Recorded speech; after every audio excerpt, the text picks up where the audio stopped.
सत साहेब भगत जी, आज आपको मैं सुनाने जा रही हूँ पुस्तक ज्ञान गंगा भूमिका। अनादिकाल से ही मानव परम शांति, सुख व अमृतत्व की खोज में लगा हुआ है।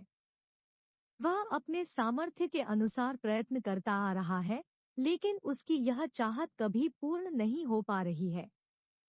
ऐसा इसलिए है कि उसे इस चाहत को प्राप्त करने के मार्ग का पूर्ण ज्ञान नहीं है। सभी प्राणी चाहते हैं कि कोई कार्य न करना पड़े, खाने को स्वादिष्ट भोजन मिले, पहनने को सुंदर वस्त्र मिले, रहने को आलीशान भवन हो, घूमने के लिए सुंदर पार्क हो, मनोरंजन करने के लिए मधुर दो संगीत हो, नाचे गाए खेले कूदे मौजमस्ती मनाए और कभी बीमार न हो, कभी बूढ़े न हो और कभी मृत्यु न होवे आदि दो। परंतु जिस संसार में हम रह रहे हैं, यहाँ न तो ऐसा कहीं पर नजर आता है और न ही ऐसा संभव है, क्योंकि यह लोक नाशवान है। इस लोक की हर वस्तु भी नाशवान है और इस लोक का राजा ब्रह्मा काल है, जो 1 लाख मानव सूक्ष्म शरीर खाता है। उसने सब प्राणियों को कर्मभ्रम एस्ट्रिस्क व पापुण्य रूपी जाल में उलझा कर 3 लोक के पिंजरे में कैद किए हुए है। कबीर साहब कहते हैं कि आप सुन रहे हैं पुस्तक ज्ञान गंगा में भूमिका।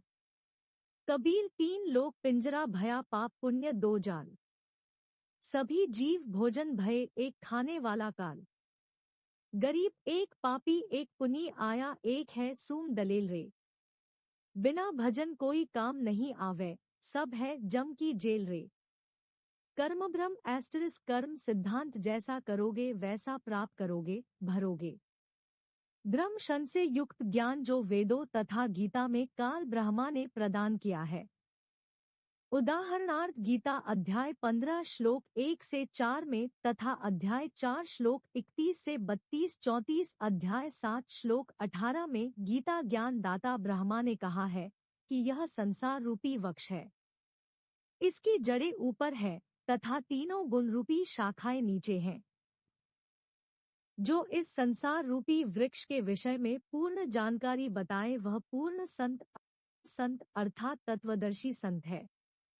जैसे तना कौन प्रभु है, डार कौन तथा 3 शाखाएं कौन प्रभु है, यहाँ विचारकाल में अर्थात जो गीता ज्ञान में तुझे बता रहा हूँ, मुझे इस संसार की रचना का ज्ञान नहीं है, क्योंकि मुझे इसके आदि प्रारंभ का तथा अंतिम सिरे आप सुन रहे हैं पुस्तक ज्ञान गंगा में भूमिका का ज्ञान नहीं है।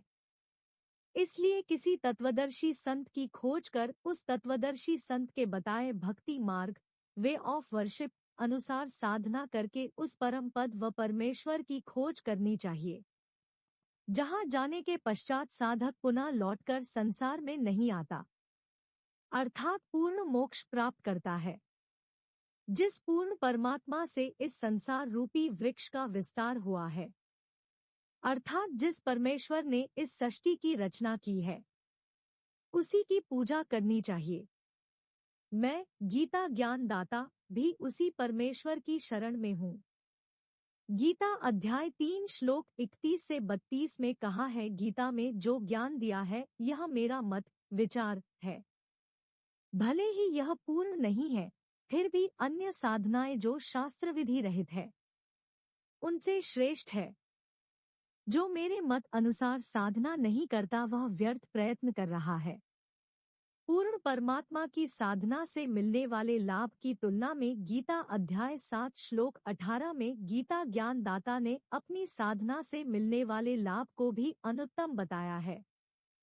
इस प्रकार काल ब्रह्मा द्वारा बताया ज्ञान भ्रमयुक्त है। वह नहीं चाहता कि कोई प्राणी इस पिंजरे रूपी कैद से बाहर निकल जाए।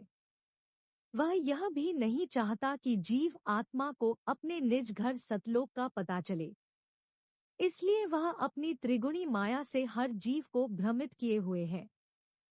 फिर मानव को ये उपरोक्त चाहत कहाँ से उत्पन्न हुई है? यहाँ ऐसा कुछ भी नहीं है। यहाँ हम सबने मरना है, सब दोहखी व अशांत है। जिस स्थिति को हम यहाँ प्राप्त करना चाहते हैं, ऐसी स्थिति में हम अपने निज घर सतलोक में रहते थे। काल ब्रह्मा के लोक में स्वेच्छा से आकर फंस गए और अपने निज घर का रास्ता भूल गए। कबीर साहब कहते हैं कि आप सुन रहे हैं पुस्तक ज्ञान गंगा में भूमिका। इच्छा रूपी खेलन आया, ताते सुख सागर नहीं पाया। इस काल ब्रह्मा के लोक में शांति व सुख का नामोनिशान भी नहीं है।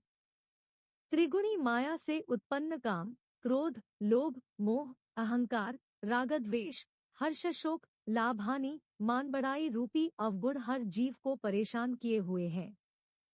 यहाँ एक जीव दूसरे जीव को मार कर खा जाता है, शोषण करता है, इज्जत लूट लेता है, धन लूट लेता है, शांति छीन लेता है।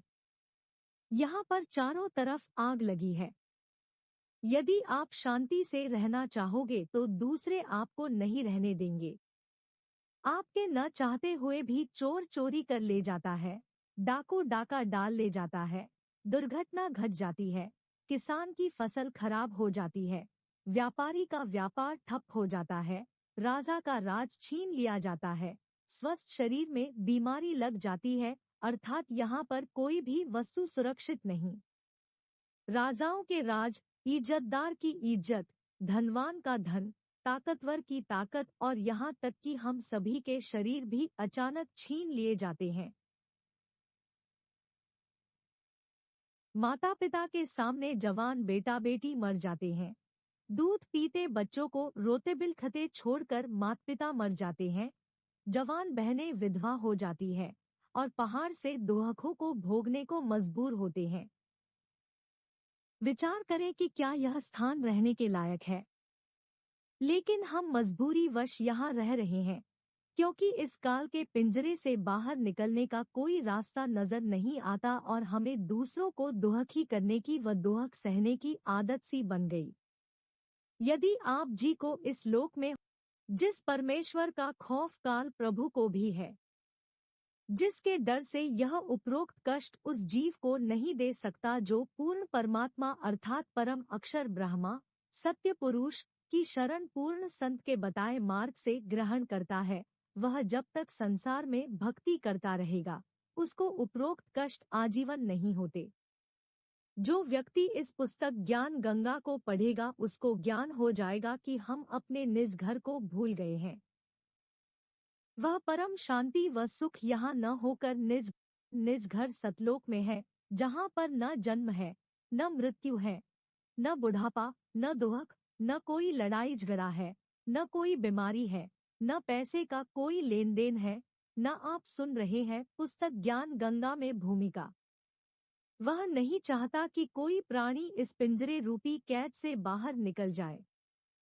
वह यह भी नहीं चाहता कि जीव आत्मा को अपने निज घर सतलोक का पता चले। इसलिए वह अपनी त्रिगुणी माया से हर जीव को भ्रमित किए हुए है। फिर मानव को ये उपरोक्त चाहत कहाँ से उत्पन्न हुई है? यहाँ ऐसा कुछ भी नहीं है। यहाँ हम सबने मरना है, न मनोरंजन के साधन खरीदना है। वहाँ पर सब परमात्मा द्वारा निःशुल्क व अखंड है। बंदी छोड़ गरीबदास जी महाराज की वाणी में प्रमाण है कि बिन ही मुख सारंग राग सुन, बिन ही तंती तार बिना सुर अलगोजे बजे, नगर नाच घुमार। घंटा बाजे ताल नग, मंजीरे डफ झांझ मुरली मधुर सुहावनी, निस्बासर और सांझ। बीन बिहंगम बाजही तरक तंबूरे तीर राग खंड नहीं होत है, बंध्या रहत समीर। तरक नहीं तोरा नहीं, ना ही कशीस कबाब, अमृत प्याले मद पीवे, जो भाटी चवे शराब। मतवाले मस्तानपुर, गली दो गुलजार संग शराबी फिरत है, चलो तास बाजार। संख संग पत्नी नाचे, गावे शब्द सुभान, चंद्र बदन सूरजमुखी, नाही मान गुमान। संत हिंडोले नूर नग, झूले संत हजूर। तख्त धनी के पास कर ऐसा मुलक जहूर। नदी नाव नाले बरगे, छूटे फुहारे सुन्न। भरे होत सरवर सदा, नहीं पाप नहीं पुण्य। ना कोई भिक्षुक दान दे, ना कोई हार व्यवहार, ना कोई जन्मे मरे, ऐसा देश हमार। जहाँ संखो लहर महर की उपजे, कहर जहाँ नहीं कोई। दास गरीब अचल अविनाशी, सुख का सागर सोई। सतलोक में केवल एक रस परम शांति व सुख है। जब तक हम सतलोक में नहीं जाएंगे तब तक हम परम शांति, सुख व अमृतत्व को प्राप्त नहीं कर सकते। सतलोक में जाना तभी संभव है जब हम पूर्ण संत से उपदेश लेकर पूर्ण परमात्मा की आजीवन भक्ति करते रहें। इस पुस्तक ज्ञान गंगा के माध्यम से जो हम संदेश देना चाहते हैं, उसमें किसी देवी देवता व धर्म की बुराई न करके सर्व पवित्र धर्म ग्रंथों में छुपे गूढ़ रहस्य को उजागर करके यथार्थ भक्ति मार्ग बताना चाहा है, जो कि वर्तमान के सर्व संत, महंत व आचार्य गुरु साहिबान शास्त्रों में छिपे गूढ़ रहस्य को समझ नहीं पाए।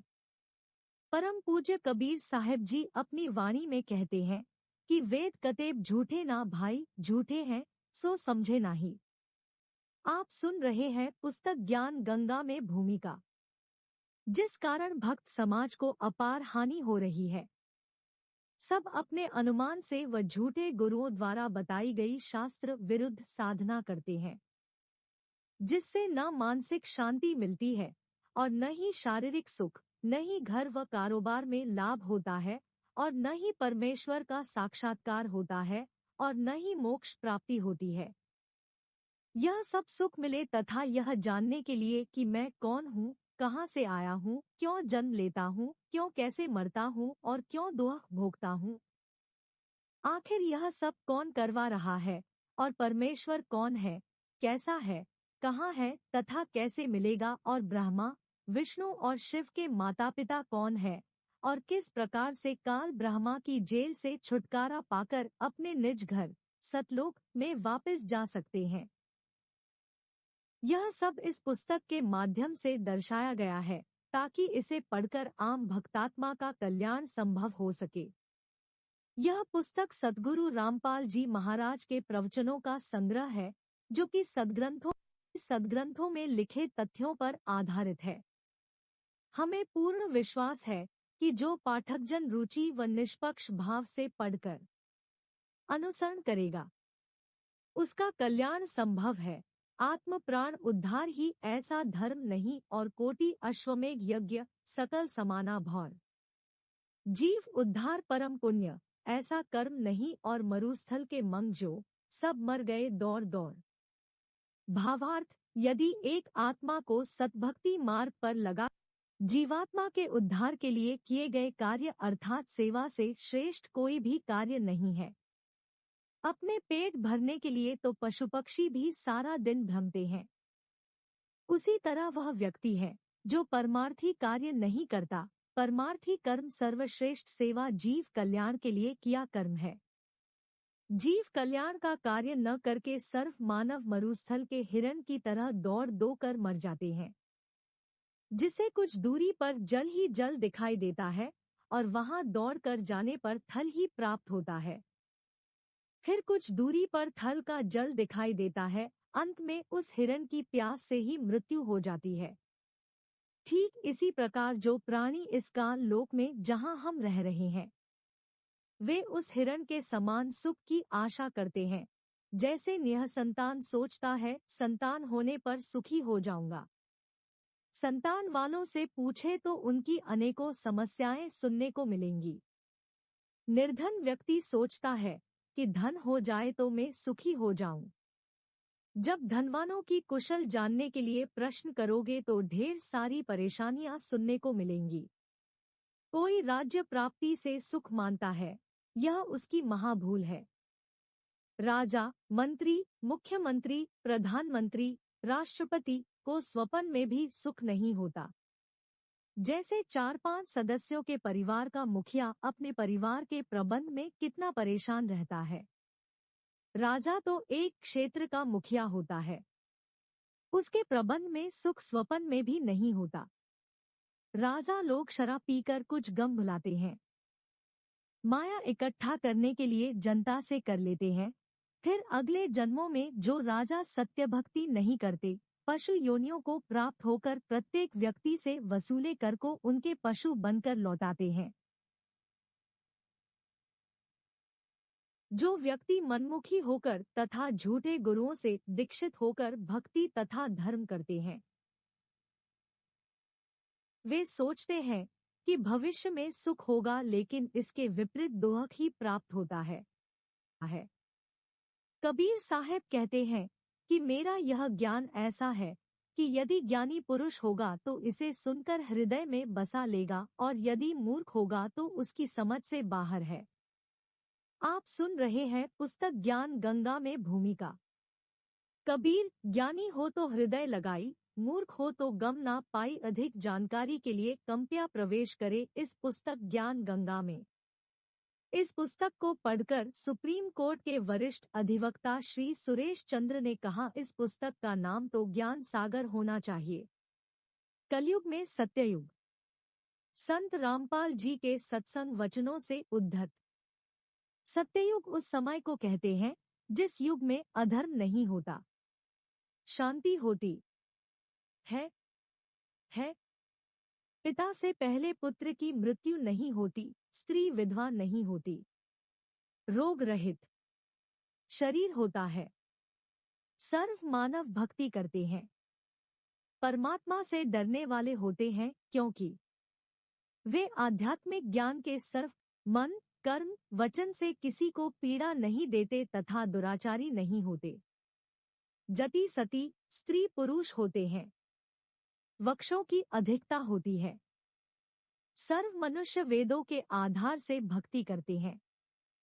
वर्तमान में कलयुग है, इसमें अधर्म बढ़ चुका है। कलयुग में मानव की भक्ति के प्रति आस्था कम हो जाती है, या तो भक्ति करते ही नहीं, यदि करते हैं तो शास्त्र विधि त्याग कर मनमानी भक्ति करते हैं, जो श्रीमद् भगवद गीता अध्याय 16 श्लोक 23 से 24 में वर्जित है। जिस कारण से परमात्मा से जो लाभ वांछित होता है वह प्राप्त नहीं होता, इसलिए अधिकतर मनुष्य नास्तिक हो जाते हैं। धनी बनने के लिए रिश्वत चोरी डाके डालने को माध्यम बनाते हैं, परंतु यह विधि धन लाभ की न होने के कारण परमात्मा के दोषी हो जाते हैं तथा प्राकृतिक कष्टों को झेलते हैं।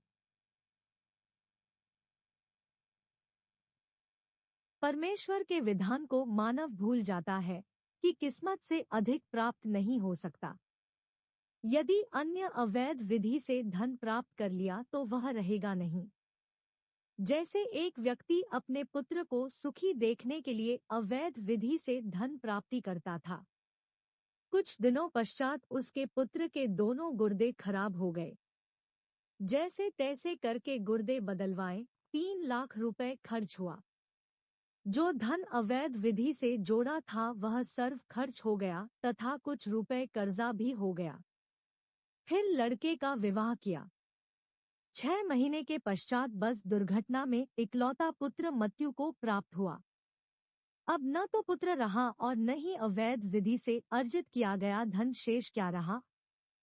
अवैध विधि से धन संग्रह करने में किए हुए पाप जो अभी शेष है, उनको भोगने के लिए जिस 2 से पैसे ऐंठे थे उनका पशु गधा बैल गाय बनकर पूरे करेगा, परंतु परम अक्षर ब्रह्मा की शास्त्रानुकूल साधना करने वाले भक्त की किस्मत को परमेश्वर बदल देता है, क्योंकि परमेश्वर के गुणों में लिखा है कि परमात्मा निर्धन को धनवान बना देता है। सत्ययुग में कोई भी प्राणी मांस तंबाकू मदिरा सेवन नहीं करता, क्योंकि वे इनसे होने वाले पापों से परिचित होते हैं।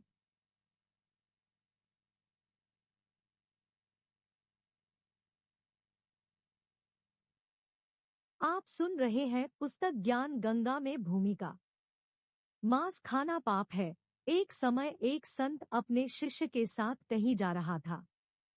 वहां पर एक मछियारा तालाब से मछलियां पकड़ रहा था। मछलियां जल से बाहर तड़फ दो कर प्राण त्याग रही थी। शिष्य ने पूछा, है गुरुदेव, इस अपराधी प्राणी को क्या दंड मिलेगा? गुरुजी ने कहा, बेटा, समय आने पर बताऊंगा। 4-5 वर्ष के पश्चात दोनों गुरु शिष्य कहीं जाने के लिए जंगल से गुजर रहे थे। वहां पर एक हाथी का बच्चा चिल्ला रहा था। उछल कूद करते समय हाथी का बच्चा दो निकट दो उगे वृक्षों के बीच में फंस गया। वह निकल तो गया, परंतु निकलने के प्रयत्न में उसका सर्व शरीर छिल गया था तथा उसके शरीर में जख्म हो गए थे। उसके सारे शरीर में कीड़े चल रहे थे जो उसको नोच रहे थे। वह हाथी का बच्चा बुरी तरह चिल्ला रहा था। शिष्य ने गुरु जी से पूछा कि हे गुरुदेव, यह प्राणी कौन से पाप का दंड भोग रहा है? गुरुदेव ने कहा, पुत्र, यह वही मछियारा है जो उस शहर के बाहर जलाशय से मछलियां निकाल रहा था। मदिरा शराब पीना कितना पाप है। शराब पीने वाले को 70 जन्म कुत्ते के भोगने पड़ते हैं। मलमूत्र खाता पीता फिरता है। अन्य कष्ट भी बहुत सारे भोगने पड़ते हैं तथा शराब शरीर में भी बहुत हानि करती है। शरीर के 4 महत्वपूर्ण अंग होते हैं, फेफड़े, लीवर, गुर्दे तथा हृदय। शराब इन चारों को क्षति पहुंचाती है। शराब पीकर मानव न रहकर पशु तुल्य गतिविधि करने लगता है। कीचड़ में गिर जाना, कपड़ों में मलमूत्र तथा वमन कर देना, धन हानि, मान हानि, घर में अशांति आदि मदिरा पान के कारण होते हैं। मदिरा सत्ययुग में प्रयोग नहीं होती। सत्ययुग में सर्व मानव परमात्मा के विज्ञान से परिचित होते हैं, जिस कारण सुख का जीवन व्यतीत करते हैं। गरीब मदिरा पीवे कड़वा पानी, 70 जन्म स्वान के जानी। पी दुराचार करना कितना पाप है। ओ परद्वारा स्त्री का खोले, 70 जन्म अंधा हो डोले। पूज्य कबीर परमेश्वर जी ने बताया है कि जो व्यक्ति किसी परस्त्री के साथ दुष्कर्म करता है तो वह 70 जन्म अंधे का जीवन भोगता है। बुद्धिमान व्यक्ति ऐसी आफत कभी मोल नहीं लेता। मूर्ख ही ऐसा कार्य करता है। जैसे आग में हाथ डालने का अर्थ मौत मोल लेना है, जैसे कोई व्यक्ति किसी अन्य के खेत में बीज डालता है तो वह महामूर्ख है। बुद्धिमान व्यक्ति ऐसा कभी नहीं कर सकता। वैश्यागमन को ऐसा जानो जैसे कुर्डियों पर गेहूं का बहुमूल्य बीज का थैला भर कर डालाए। यह क्रिया बुद्धिमान व्यक्ति नहीं कर सकता, या तो महामूर्ख या शराबी निर्लज अर्थात घंड व्यक्ति ही किया करता है। विचारणीय विषय है कि जो पदार्थ शरीर से नाश होते हुए आनंद का अनुभव कराता है, यदि वह शरीर में सुरक्षित रखा जाए तो कितना आनंद देगा। दीर्घायु, स्वस्थ शरीर, स्वस्थ मस्तिष्क, शूरवीरता तथा स्फूर्ति प्रदान करता है। जिस पदार्थ से अनमोल बच्चा प्राप्त होता है, उसका नाश करना बच्चे की हत्या करने तुल्य है। इसलिए दुराचार तथा अनावश्यक भोग विलास वर्जित है। तंबाकू सेवन कितना पाप है। परमेश्वर कबीर जी ने बताया है, सुरापान मद्य मांसाहारी, गमन करे भोगे पर नारी। 70 जन्म कटत है, शिशम, साक्षी साहिब है जगदीशम। पर द्वारा स्त्री का खोले, 70 जन्म अंधा हो डोले। 100 नारी जारी करे, सुरापान 100 बार एक चिलम हुक्का भरे डूबे काली धार। जैसे कि ऊपर वर्णन किया है कि एक बार शराब पीने वाला 70 जन्म कुत्ते का जीवन भोगता है, फिर मलमूत्र खाता पीता फिरता है। परस्त्री गमन करने वाला 70 जन्म अंधे के भोगता है। मांस खाने वाला भी महाकष्ट का भागी होता है। उपरोक्त सर्व पाप 102 बार करने वाले को जो पाप होता है वह एक बार हुक्का पीने वाले अर्थात तंबाकू सेवन करने वाले को सहयोग देने वाले को होता है। तंबाकू सेवन करने वाले हुक्का, सिगरेट, बीड़ी या अन्य विधि से सेवन करने वाले तंबाकू खाने वालों को क्या पाप लगेगा? घोर पाप का भागी होगा। एक व्यक्ति जो तंबाकू सेवन करता है, जब वह हुक्का या बीड़ी सिगरेट पीकर धुआं छोड़ता है तो वह धुआं उसके छोटे छोटे बच्चों के शरीर में प्रवेश करके हानि करता है। वे बच्चे फिर शीघ्र बुराई को ग्रहण करते हैं तथा उनका स्वास्थ्य भी बिगड़ जाता है। अवतार की परिभाषा। अवतार का अर्थ है ऊंचे स्थान से नीचे स्थान पर उतरना। विशेषकर यह शुभ शब्द उन उत्तम आत्माओं के लिए प्रयोग किया जाता है जो धरती पर कुछ अद्भुत कार्य करते हैं, जिनको परमात्मा की ओर से भेजा हुआ मानते हैं या स्वयं परमात्मा ही का पृथ्वी पर आगमन मानते हैं। आप सुन रहे हैं पुस्तक ज्ञान गंगा में भूमिका, श्रीमद्भगवद गीता अध्याय 15 श्लोक 1 से 4 तथा 16 से 17 में 3 पुरुषों प्रभुओं का ज्ञान है। एक क्षर पुरुष जिसे ब्रह्मा भी कहते हैं, जिसका नाम साधना का है, जिसका प्रमाण गीता अध्याय 8 श्लोक 13 में है। 2 अक्षर पुरुष जिसको परब्रह्म भी कहते हैं,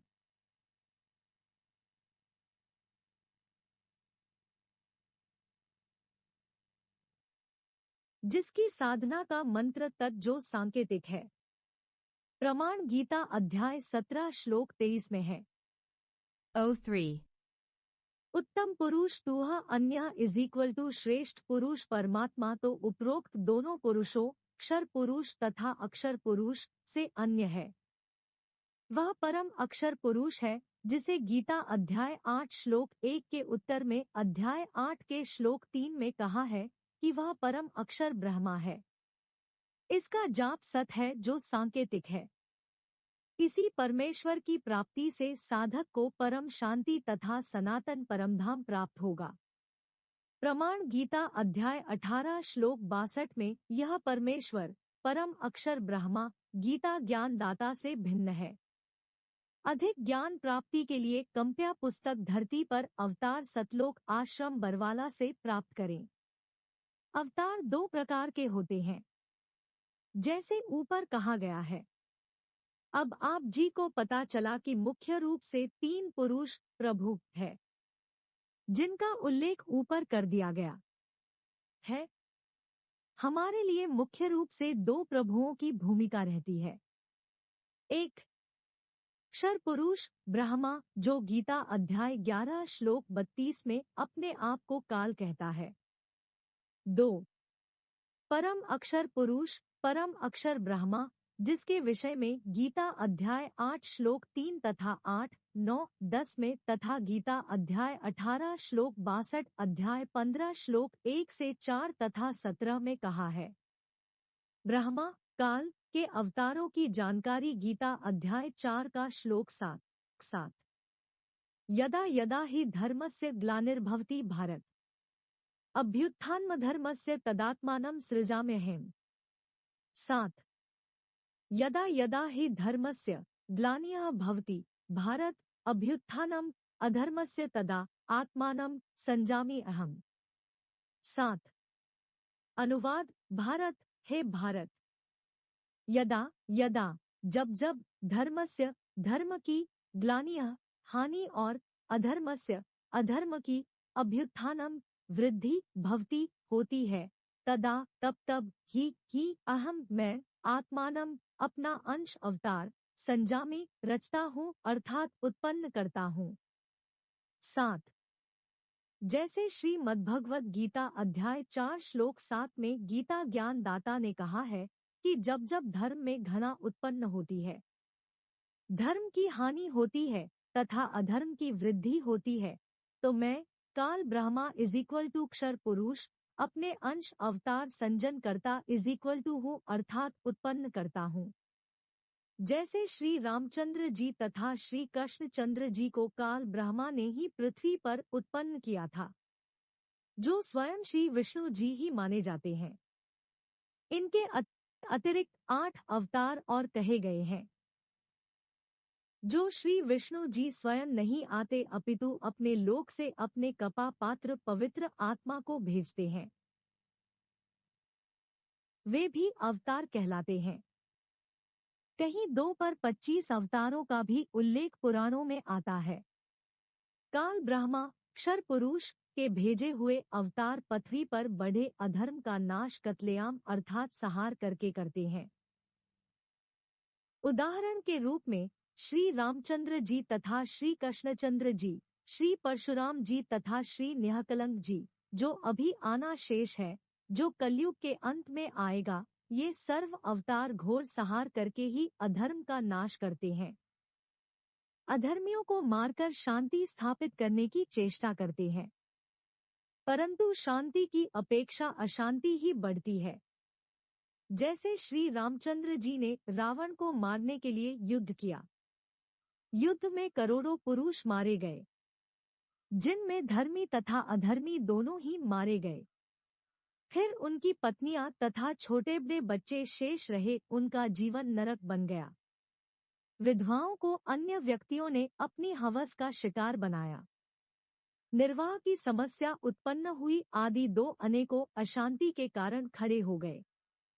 यही विधि श्री कृष्ण जी ने अपनाई थी, यही विधि श्री परशुराम जी ने अपनाई थी। इसी विधि से 10वां अवतार काल ब्रह्मा क्षर पुरुष द्वारा उत्पन्न किया जाएगा। उसका नाम निःकलंक होगा। वह कलयुग के अंतिम समय में उत्पन्न होगा, जो राजा हरिश्चंद्र वाली आत्मा होगी। संभल नगर में श्री विष्णु दत्त शर्मा के घर में जन्म लेगा। उस समय सर्व मानव अत्याचारी अन्यायी हो जाएंगे, उन सर्व को मारेगा।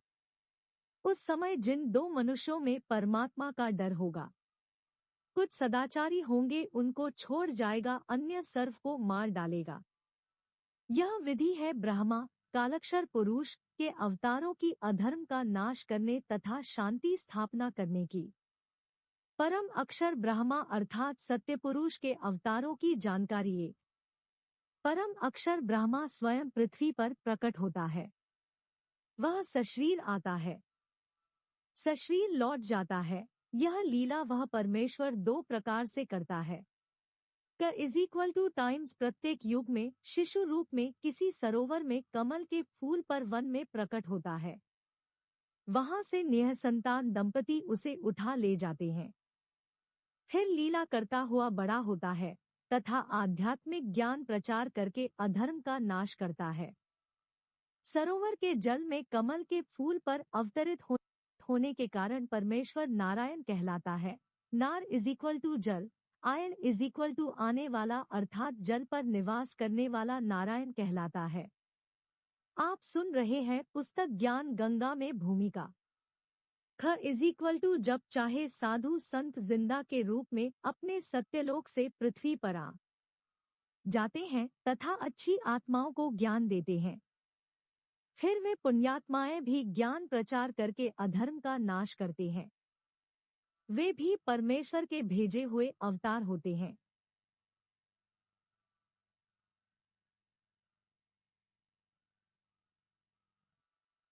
कलयुग में ज्येष्ठ शुदी पूर्णमासी संवत 1455 सन 1398 को कबीर परमेश्वर सत्यलोक से चलकर आए तथा काशी शहर के लहरतारा नामक सरोवर में कमल के फूल पर शिशु रूप में विराजमान हुए।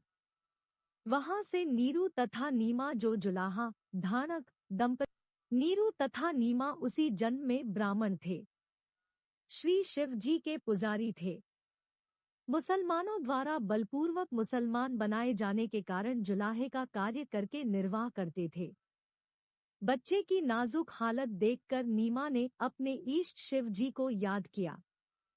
शिव जी साधु वेश में वहां आए तथा बालक रूप में विराजमान कबीर परमेश्वर को देखा। बालक रूप में कबीर साहब जी ने कहा, है शिव जी, इन्हें कहो एक कुंवारी गाय लाएं, वह आपके आशीर्वाद से दूध देगी। ऐसा ही किया गया।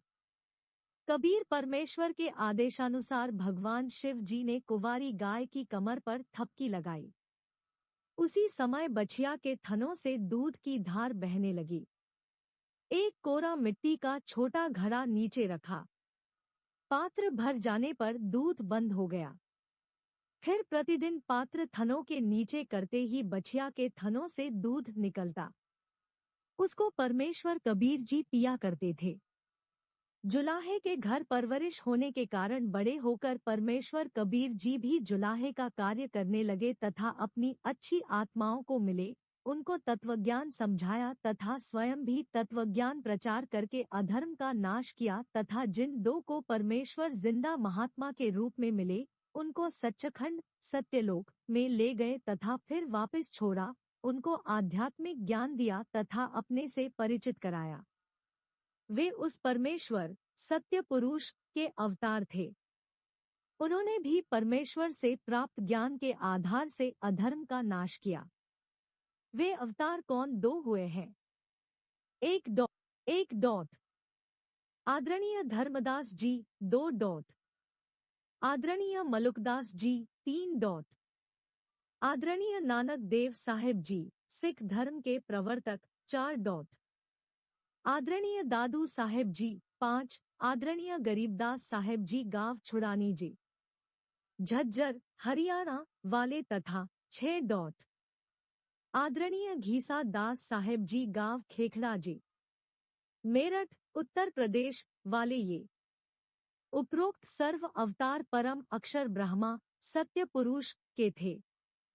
अपना कार्य करके चले गए, अधर्म का नाश किया, जिस कारण से जनता में बहुत समय तक बुराई नहीं समाई।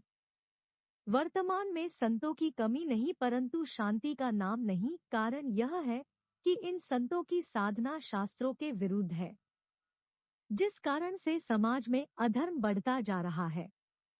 इन पंथों और संतों को सैकड़ों वर्ष हो गए ज्ञान प्रचार करते हुए, परंतु अधर्म बढ़ता ही जा रहा है। सत्य पुरुष का वर्तमान अवतार, जो सत्य साधना तथा तत्वज्ञान का प्रचार परमेश्वर के पूर्वोक्त परमेश्वर के अवतार संत किया करते थे, जिससे आपसी प्रेम था, एक दूसरे के दुख में दुखी होते थे, असहाय व्यक्ति की मदद करते थे। वही शास्त्र विधि अनुसार साधना तथा वही आध्यात्मिक यथार्थ ज्ञान संत रामपाल दास जी महाराज को परमेश्वर कबीर साहेब जी ने प्रदान किया है। मार्च 1997 को फाल्गुन मास की शुक्ल प्रथमा को दिन के 10 बजे जिंदा महात्मा के रूप में सत्यलोक से आकर संत रामपाल दास जी महाराज को सतनाम तथा सारनाम दान करने का आदेश देकर अंतर्ध्यान हो गए। संत रामपाल दास जी महाराज भी परमेश्वर परम अक्षर। अब विश्व में शांति होगी। सर्व धर्म तथा पंथों के व्यक्ति एक होकर आपस में प्रेम से रहा करेंगे। राजनेता भी निर्भिमानी, न्यायकारी तथा परमात्मा से डरकर कार्य करने वाले होंगे। जनता के सेवक बनकर निष्पक्ष कार्य किया करेंगे। धरती पर पुनः सत्ययुग जैसी स्थिति होगी। वर्तमान में धरती पर वह अवतार संत रामपाल दास जी हैं। अब घर 2 में परमेश्वर के ज्ञान की चर्चा होगी, जहां गांव व शहरों में तथा पार्कों में बैठकर ताश खेलते हैं, कोई राजनीतिक बातें करता है, कोई अपने पुत्रों तथा पुत्र वधुओं की अच्छे या निकम्मे होने की चर्चा करते हैं, वहां परमेश्वर की महिमा की चर्चा होगी तथा ज्ञान गंगा पुस्तक में लिखे ज्ञान पर विचार हुआ करेगा।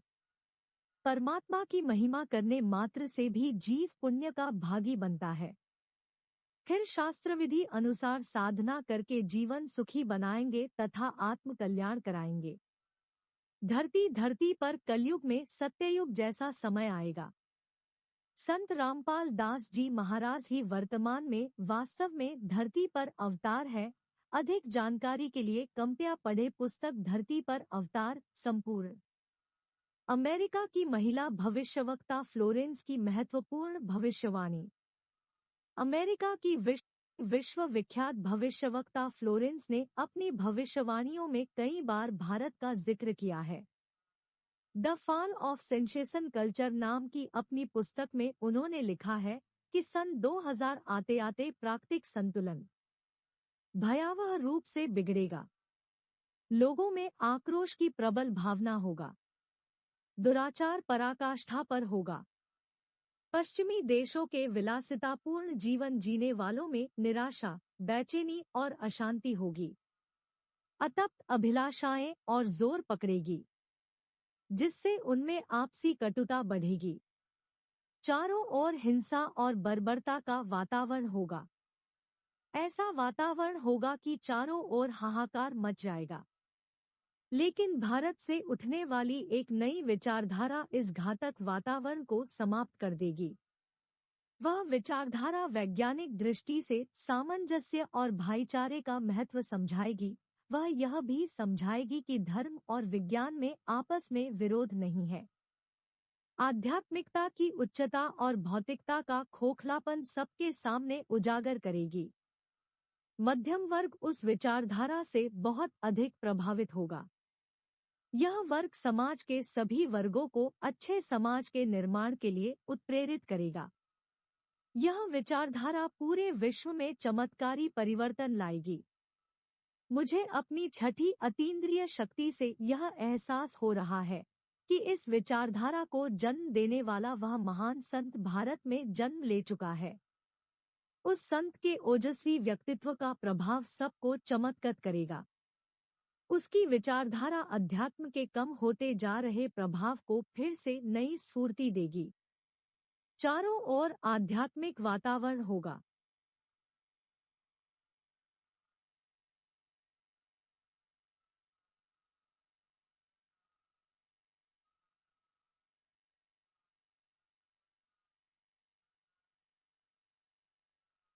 संत की विचारधारा से प्रभावित लोग विश्व के कल्याण के लिए पश्चिम की ओर चलेंगे। धीरे धीरे एशिया, यूरोप और अमेरिका पर पूरी तरह छा जाएंगे। उस संत की विचारधारा से पूरा विश्व प्रभावित होगा और उनके चरण चिन्हों पर चलेगा। पश्चिमी देश के लोग उन्हें ईसा, मुसलमान उन्हें एक सच्चा रहनुमा और एशिया के लोग उन्हें भगवान का अवतार मानेंगे। उस महान संत की विचारधारा से बौद्धिक क्रांति होगी। बुद्धिजीवियों की मान्यताएं बदलेंगी। उनमें ईश्वर के प्रति श्रद्धा और विश्वास की कोपलें फूटेंगी। फ्लोरेंस के अनुसार वह संत भारत में जन्म ले चुके हैं। वह इस संत से काफी प्रभावित थी। अपनी एक दूसरी पुस्तक golden light of new era में भी उन्होंने लिखा है, जब मैं ध्यान लगाती हूँ तो अक्सर एक संत को देखती हूँ। गौर वर्ण का है, सफेद बाल है, उसके मुख पर न दाढ़ी है न मूछ है। उस संत के ललाट पर गजब का तेज होता है। उनके ललाट पर आकाश से एक नक्षत्र के प्रकाश की किरणें निरंतर बरसती रहती हैं। मैं देखती हूँ कि वह संत अपनी कल्याणकारी विचारधारा तथा अपने सच्चरित्र प्रबल अनुयायियों की शक्ति से संपूर्ण विश्व में नए ज्ञान का प्रकाश फैला रहे हैं। वह संत अपनी शक्ति निरंतर बढ़ा रहे हैं। उनमें इतनी शक्ति है कि वह प्राकृतिक परिवर्तन भी कर सकते हैं। वह अपना कार्य वैज्ञानिक ढंग से करेंगे। उनकी कपा और प्रयत्नों से मानवीय सभ्यता में नई जागृति आएगी। विश्व के समस्त जनसमूह में नई चेतना का संचार होगा। लोकशक्ति का एक नया रूप उभर कर सामने आएगा जो सत्ताधारियों की मनमानियों पर अंकुश लगा देगा। मनोचिकित्सक तथा सम्मोहन कला के विश्व प्रसिद्ध ज्ञाता डॉ. मोरे बर्सटीन की फ्लोरेंस से अच्छी दोस्ती थी। एक बार फ्लोरेंस ने उनसे भी कहा था, डॉक्टर, वह समय बड़ी तेजी से नजदीक आ रहा है जब सत्ता लोलुप राजनेताओं की अपेक्षा आप जैसे समाज सेवकों की बातें समाज अधिक ध्यान से सुनेगा। 21वीं सदी के आते आते एक नई विचारधारा पूरे विश्व को प्रभावित करेगी। हर राष्ट्र में सच्चरित्र धार्मिक लोगों का संगठन लोगों के दिमाग में बैठी गलत मान्यताओं को बदल देगा। यह विचारधारा भारत से प्रस्फुटित होंगी, वहीं से पूरे विश्व में फैलेगी। मैं उस पवित्र स्थान पर एक प्रचंड तपस्वी को देख रही हूँ, जिसका तेज बड़ी तेजी से फैल रहा है। मनुष्य में सोए देवत्व को जगाने तथा धरती का स्वर्ग जैसा बनाने के लिए वह संत दिन रात प्रयत्न कर रहे हैं। एक पत्रकार ने 1964 में फ्लोरेंस से पूछा था कि क्या वह दुनिया का भविष्य बता सकती है।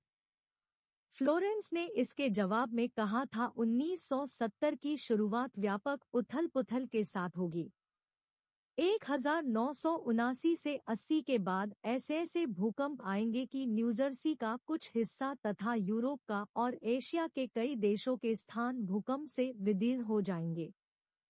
कुछ जलमग्न भी हो जाएंगे। तंतीय विश्वयुद्ध का आतंक सबके दिमाग में बैठ जाएगा और वे इस युद्ध की तैयारी करेंगे। लेकिन भारतीय राजनेता अपने प्रभाव और बुद्धि से तीसरे विश्वयुद्ध को टालने में सफल हो जाएंगे।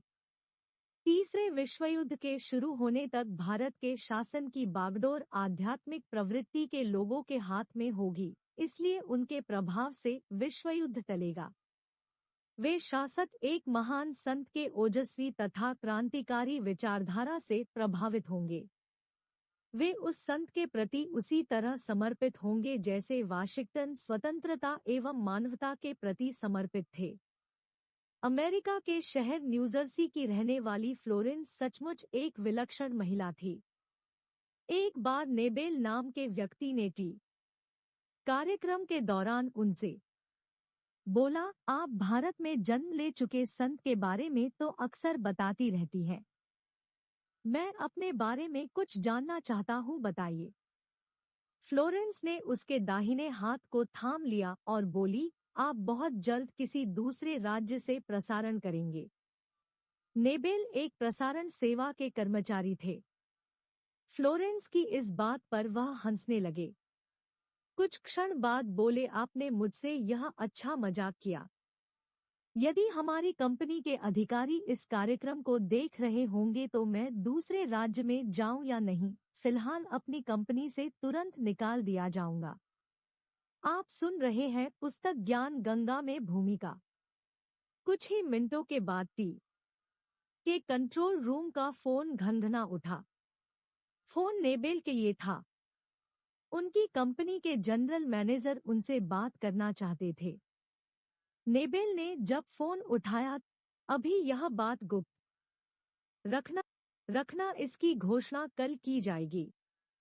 मैं टी पर फ्लोरेंस के साथ तुम्हारी बातचीत देख रहा था। फ्लोरेंस ने तुम्हारे विषय में जो बताया है वह पूरी तरह सच है। आश्चर्य है कि उन्हें यह बात कैसे मालूम हो गई। नेबेल फ्लोरेंस का चेहरा देखता रह गया। कुछ पत्रकारों ने उनसे एक बार पूछा था कि वह भविष्य को कैसे देख लेती है तथा गायब व्यक्ति या वस्तुओं का पता कैसे लगा लेती है, तो फ्लोरेंस ने बताया, मुझे स्वयं नहीं मालूम कि ऐसा कैसे संभव हो जाता है। मैं भविष्य के विषय में एक बहुत महत्वपूर्ण बात बता रही हूँ। 20वीं शताब्दी के अंत में भारतवर्ष से एक प्रकाश निकलेगा। यह प्रकाश पूरी दुनिया को उन दैवी शक्तियों के विषय में जानकारी देगा जो अब तक हम सभी के लिए रहस्यमय बनी हुई है। देवी शक्तियों की जानकारी जो संत रामपाल दास जी महाराज द्वारा बताई गई है। कृपया पढ़े इसी पुस्तक के पृष्ठ 20 पर षष्ठी रचना। एक दिव्य महापुरुष द्वारा यह प्रकाश पूरे विश्व में फैलेगा। वह सभी को सत मार्ग पर चलने की प्रेरणा देगा। समस्त दुनिया में एक नई सोच की ज्योति फैलेगी। जब मैं ध्यानावस्था में होती हूँ तो अक्सर यह दिव्य महापुरुष मुझे दिखाई देते हैं। फ्लोरेंस ने बार बार इस संत या दिव्य महापुरुष का जिक्र किया है। साथ ही यह भी बताया है कि उत्तरी भारतवर्ष के एक पवित्र स्थान पर वह मौजूद है। सज्जनों, उपरोक्त भविष्यवाणी तथा वर्तमान वाणी है जो परम संत रामपाल महाराज जी पर खरी उतरती है तथा इसी का समर्थन अन्य भविष्यवाणियां भी करती है जो आगे लिखी है।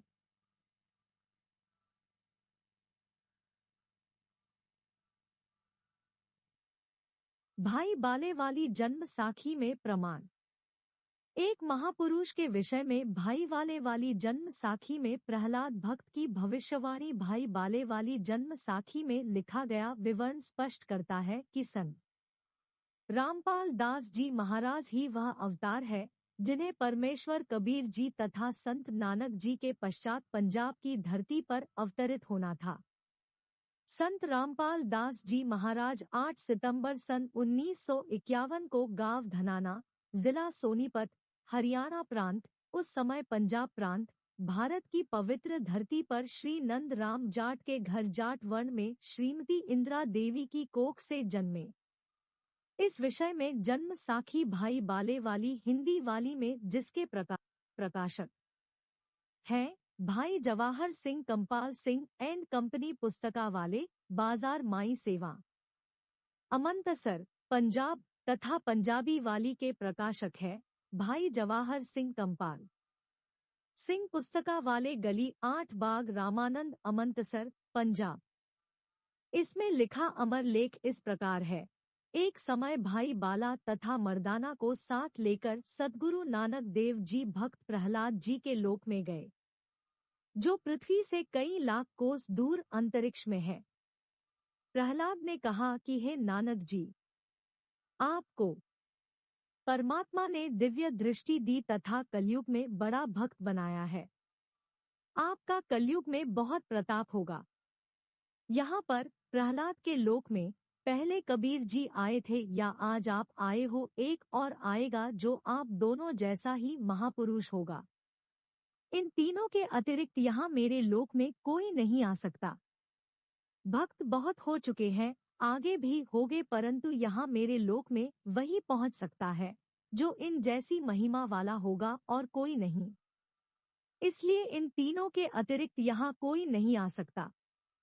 मर्दाने ने पूछा कि हे प्रहलाद जी, कबीर जी जुलाहा थे, नानक जी खत्री हैं, वह तीसरा किस वर्ण जाति से तथा किस धरती पर अवतरित होगा? प्रहलाद भक्त ने कहा, भाई सुन, नानक जी के सच्चखंड जाने के सैकड़ों वर्ष पश्चात पंजाब की धरती पर जाट वर्ण में जन्म लेगा तथा उसका प्रचार क्षेत्र शहर बरवाला होगा। लेख समाप्त। विवेचन: संत रामपाल दास जी महाराज वही अवतार है जो अन्य प्रमाणों के साथ 2 जन्म साखी में लिखे वर्णन पर खरे उतरते हैं। जन्म साखी में 100 वर्ष के पश्चात लिखा है। यहाँ पर सैकड़ों वर्ष पश्चात कहा गया था, जिसको पंजाबी भाषा में लिखते समय 100 वर्ष ही लिख दिया, क्योंकि मर्दाना ने पूछा था कि वह कौन से युग में नजदीक ही आएगा। तब भक्त प्रहलाद ने कहा कि श्री नानक जी के सैकड़ों वर्ष पश्चात कलयुग में ही वह संत जाट वर्ण में जन्म लेगा। इसीलिए यहाँ 100 वर्ष के स्थान पर सैकड़ों वर्षों ही न्यायोचित है तथा प्रचार क्षेत्र बरवाला के स्थान पर बटाला लिखा गया है। इसके 2 कारण हो सकते हैं कि शहर बरवाला जिला हिसार हरियाणा उस समय पंजाब प्रांत में सुप्रसिद्ध नहीं था तथा बटाला शहर पंजाब प्रांत में प्रसिद्ध था। लेखनकर्ता ने इस कारण से बरवाला के स्थान पर बटाला लिख दिया। दूसरा, प्रिंट करते समय हताले की जगह बटाले प्रिंट हो गया है। एक और विशेष विचारणीय पहलू है कि पंजाब के बटाला शहर में कोई भी जाट संत नहीं हुआ है जो इन महापुरुषों परमेश्वर कबीर देव जी व श्री नानक देव जी के समान महिमावान तथा इनके समान ज्ञानवान हुआ हो। इस आधार से तथा अन्य प्रमाणों के आधार से तथा इस जन्म साखी के आधार से स्पष्ट है कि वह तीसरे महापुरुष संत रामपाल दास जी महाराज है तथा इनका आध्यात्मिक ज्ञान भी इन दोनों महापुरुषों परमेश्वर कबीर जी तथा श्री नानक देव जी से मेल खाता है। आप देखेंगे दोनों फोटो कापी जो जन्म साखी भाई बाले वाली, जो कि एक पंजाबी भाषा में है तथा दूसरी हिंदी में है, जो कि पंजाबी भाषा से ही अनुवादित है। इसमें कुछ प्रकरण ठीक नहीं लिखा है। जैसे पंजाबी भाषा में लिखा है कि जो इस जिहा कोई होवेगा ता एथे पहुँचेगा, होर दा एथे पहुँचन दा कम नहीं, परंतु हिंदी वाली जन्म साखी में यह विवरण नहीं है, जो बहुत महत्वपूर्ण है। इससे सिद्ध है कि लिखते समय कुछ प्रकरण बदल जाता है। फिर भी ढेर सारे प्रमाण जो इस पुस्तक में अन्य महापुरुषों के द्वारा संत रामपाल दास जी के विषय में कहे हैं, वे भी इसी को प्रमाणित करते हैं। विशेष यदि कोई यह कहे कि जन्म साखी में लिखी व्याख्या संत गरीबदास जी गांव छुड़ानी वाले के लिए है, क्योंकि वे भी जाट जाति से थे तथा छुड़ानी गांव भी पहले पंजाब प्रांत के अंतर्गत आता था, यह भी उचित नहीं लगती, क्योंकि संत गरीबदास जी ने अपनी अमतवाणी असुर निकंदन रमैणी में कहा है कि सद्गुरु दिल्ली मंडल आयसी सूती धरनी सूम जगायसी। भावार्थ है कि संत गरीबदास जी के सद्गुरु पूज्य कबीर साहिब जी थे। पुराना रोहतक जिला सोनीपत, रोहतक तथा झज्जर को मिलाकर एक जिला रोहतक था, दिल्ली मंडल में लगता था। यह किसी राजा के अधीन नहीं था। अंग्रेजों के शासन काल में दिल्ली के अधीन था। संत गरीबदास जी ने स्पष्ट किया है कि सद्गुरु परमेश्वर कबीर जी दिल्ली मंडल में आएंगे, भक्तिहीन प्राणियों को जगाएंगे, सत्य भक्ति कराएंगे।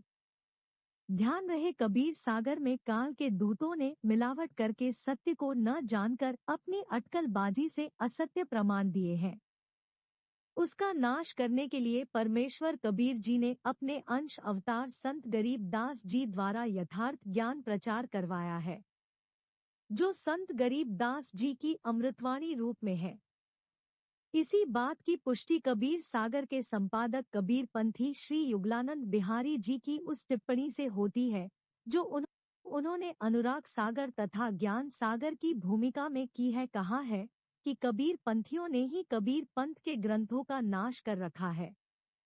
अपने दो मते अनुसार फेर बदल करके अपने मत को जोड़ा है। मेरे पास अनुराग सागर तथा ज्ञान सागर की कई दो प्रतियां रखी हैं, जिनमें से एक दूसरे से मेल नहीं खा रही हैं। संत रामपाल दास जी महाराज का जन्म श्री नंदराम जाट के घर 8 सितंबर 1951 को गांव धनाना जिला सोनीपत, उस समय जिला रोहतक में हुआ था, जो वर्तमान हरियाणा तथा पंजाब प्रांत मिलकर उस समय एक ही पंजाब प्रांत था। परमेश्वर कबीर जी ने भी कहा था कि जिस समय कलयुग 5500 वर्ष बीत चुका होगा, मैं गरीबदास वाले 12वें पंथ में आगे स्वयं आऊंगा। संत गरीबदास जी द्वारा मेरी कबीर परमेश्वर की महिमा की वाणी प्रकट होगी तथा गरीबदास वाले 12वें पंथ तक के साधक मुझे आधार बनाकर वाणी को समझने की कोशिश करेंगे, परंतु वाणी को न समझकर सतनाम तथा सारनाम से वंचित रहने के कारण असंख्य जन्म तक सत्यलोक प्राप्ति नहीं कर सकते। उसी 12वें पंथ गरीबदास जी वाले पंथ में मैं परमेश्वर कबीर जी ही स्वयं चलकर आऊंगा। तब संत गरीबदास जी द्वारा प्रकट की गई वाणी को मैं कबीर परमेश्वर प्रकट होकर समझाऊंगा। इससे सिद्ध हुआ कि जन्म साखी में जिस जाट संत के विषय में कहा है, निर्विवाद रूप से वह संत रामपाल दास जी महाराज जी ही है। फिर भी हम संत गरीबदास जी का विशेष आदर करते हैं, क्योंकि उन्होंने परमेश्वर कबीर जी का अमर संदेश है सुनाया। यदि कोई भ्रम उत्पन्न करे कि 10 गुरु साहिबानों में से भी किसी की ओर संकेत हो सकता है, इसके लिए स्मरण रहे कि 10 सिख गुरु साहिबानों में से कोई भी जाट वर्ण से नहीं थे। दूसरे सिख गुरु श्री अंगद देव जी खत्री थे। तीसरे गुरु जी श्री अमरदास जी भी खत्री थे। चौथे गुरु जी श्री रामदास जी खत्री थे तथा पांचवें गुरु जी श्री अर्जुन देव जी से लेकर 10वें तथा अंतिम श्री गुरु गोविंद सिंह जी तक श्री गुरु रामदास जी की संतान अर्थात खत्री थे। फिर भी हम सभी सिख गुरु साहिबानों का विशेष आदर करते हैं। संत रामपाल दास जी महाराज कहते हैं, जीव हमारी जाति है, मानव धर्म हमारा, हिंदू मुस्लिम सिख ईसाई धर्म नहीं कोई न्यारा। परमेश्वर कबीर जी ने कहा है, जाति ना पूछो तकी पूछ लीजिए ज्ञान, मोल करो तलवार का पड़ी रहन दो म्यान। या प्रमाण के लिए देखें फोटो कापी जन्म साखी पंजाबी गुरुमुखी पंजाबी भाषा वाली तथा हिंदी वाली, दोनों में आप जी सहज में समझ सकते हो कि वास्तविकता क्या है। जन्म साखियों के प्रकाशक हैं भाई जवाहर सिंह कंपाल सिंह, अमंतसर पंजाब। कृपया देखें फोटो कापी जन्म साखी भाई बाले वाली पंजाबी भाषा वाली के पृष्ठ 272 की 222 23। कृपया देखें फोटो कापी जन्म साखी भाई बाले वाली हिंदी वाली के पृष्ठ 305 की जन्म साखी। आप सुन रहे हैं पुस्तक ज्ञान गंगा में भूमिका माई वाले वाली। राम भक्त प्रहलाद ने कहा, नानक देव आपको इस कलयुग में बड़ा भक्त बनाया है। आपकी ही संगति से अनेकों प्राणियों का भला होगा और आपका अनंत प्रताप होगा। तब मर्दाने ने कहा, प्रहलाद जी आप भी तो परम भक्त हैं, तथा भगवान ने चाय के लिए ही अवतार धारण किया था। प्रहलाद जी ने कहा है, भाई मर्दाना, इस स्थान पर या तो कबीर पहुंचा है और या यह गुरु नानक पाया है। यहाँ धाना कोई गम कार्य नहीं है। एक और महापुरुष होगा जो पहुंच सकेगा। मर्दाने ने कहा है, भक्तवर, वह पुरुष कौन और कब होगा? प्रहलाद ने उत्तर दिया कि जब गुरु नानक देव यहाँ भाएंगे तो इनके 100 वर्ष पश्चात भाएगा, अर्थात पहल 3 आदमी ही जाने हैं।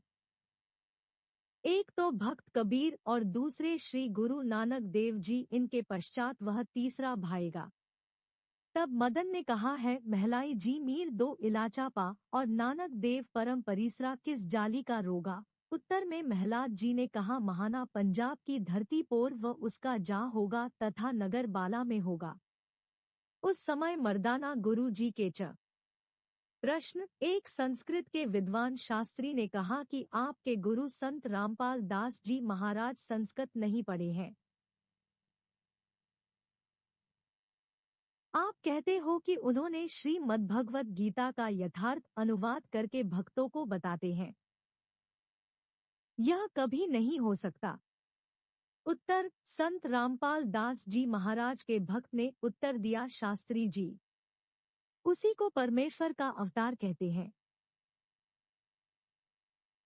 जो भाषा का ज्ञान न होते हुए यथार्थ अनुवाद कर दें, क्योंकि परमेश्वर सर्वज्ञ है। उन्हीं गुणों से युक्त उसका भेजा हुआ अवतार होता है। वह अवतार संत रामपाल दास जी महाराज जी है। आप तो केवल वेदों और गीता के अनुवाद से अचंभित हैं।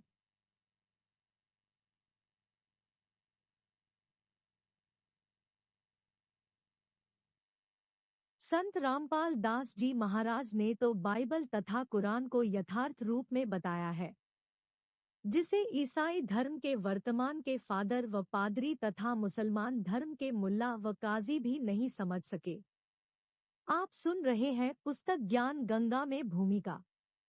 मिलते हैं अगले भाग में। सत साहिब।